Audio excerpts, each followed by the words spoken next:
Welcome to daily fact. आज हम बात करेंगे यूपीएससी न्यू चेयरमैन के बारे में। रिसेंटली जो ex IAS officer and former union health secretary Preeti Sudan has been appointed as the UPSC chairman, और इनको अपॉइंट किया है हमारी जो प्रेसिडेंट है द्रौपदी मुर्मू जी, उन्होंने अपॉइंट किया है इनको एज अ यूपीएससी चेयरमैन।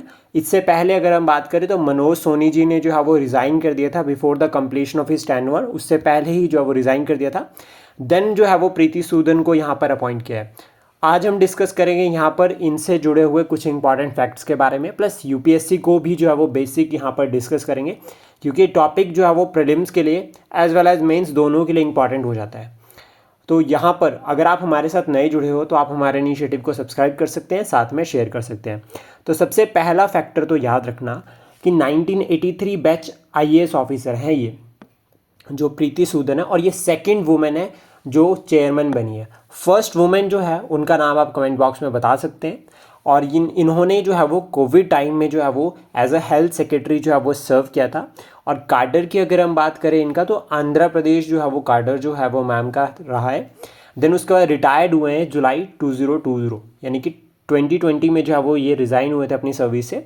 उसके बाद इंपॉर्टेंट फैक्टर में एक कंसेप्ट और हमें ऐड करना है, वो कि इनकी जो सर्विस है वो 35 ईयर ओल्ड की है। 35 ईयर ओल्ड की सर्विस में इन्होंने जो है वो बहुत सारे कंट्रीब्यूशंस जो है वो नेशनल लेवल पर जो है वो प्ले किए हैं, यानी कि Beti Bachao Beti Padhao, Ayushman Bharat, legislation on the national medical commission, allied health professional commission और बैन ऑन ई सिगरेट्स। ये सभी इनिशिएटिव्स में मैम का रोल जो है वो बहुत इंपॉर्टेंट रहा है। और यूपीएससी चेयरमैन के बारे में अगर हम बात करें इस पोस्ट के बारे में, तो अपॉइंट कौन करता है? President of India. और अगर हम बात करें कि प्रोसेस ऑफ गवर्न की किस तरह से जो वो गवर्न किया जाता है, तो उसके रिगार्डिंग है यूपीएससी रेगुलेशंस 1969। एक फैक्टर याद रखना। टेन्योर की अगर हम यहाँ पर बात करें तो 6 साल का टेन्योर होता है, या फिर 65 ईयर्स का, कि जब तक 65 साल की एज के नहीं हो जाते, या फिर 6 ईयर्स का टेन्योर जो यहाँ पर है। इसके बाद एलिजिबिलिटी की अगर हम बात करें तो एज सच एज कोई क्राइटेरिया नहीं मेंशन है हमारे संविधान में, लेकिन फिर भी सेंट्रल और स्टेट सर्विसेज में कम से कम 10 साल का एक्सपीरियंस तो होना चाहिए। यूपीएससी के जो फर्स्ट चेयरमैन अपॉइंट हुए थे वो थे सर रोज बार्कर, और इनको अपॉइंट किया गया था 1926 में। देन उसके बाद फर्स्ट इंडियन यूपीएससी चेयरमैन बने हैं 1947 में के कृपलानी।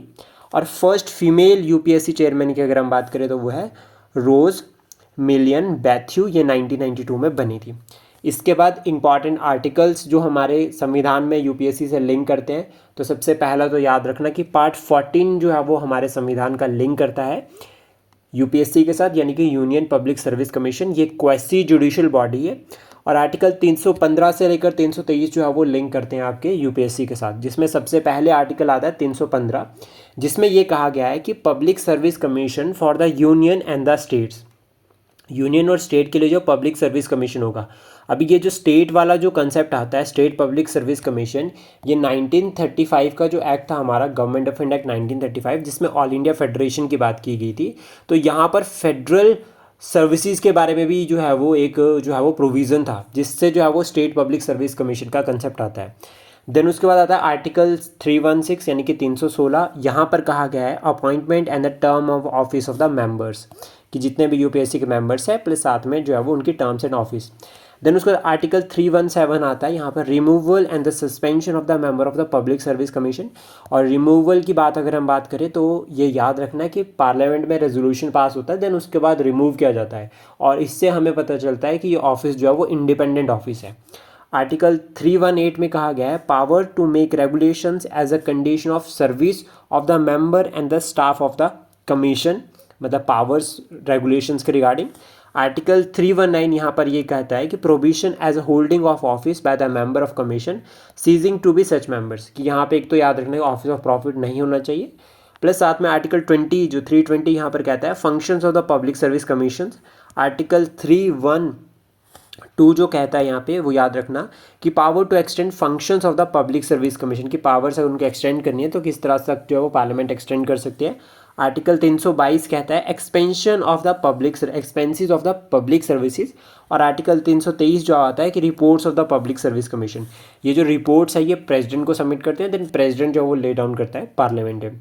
अब एक इंपॉर्टेंट फैक्टर और याद रखना, एक इंपॉर्टेंट आर्टिकल ये एग्जाम में पूछा भी जाता है, वो है आर्टिकल 312 आर्टिकल 312 कहता है कि कोई भी अगर न्यू पब्लिक सर्विस जो है वो क्रिएट करनी है तो उसका रेजोल्यूशन जो है वो सिर्फ राज्यसभा में इंट्रोड्यूस होगा, और ये राज्यसभा की जो है वो स्पेशल पावर है।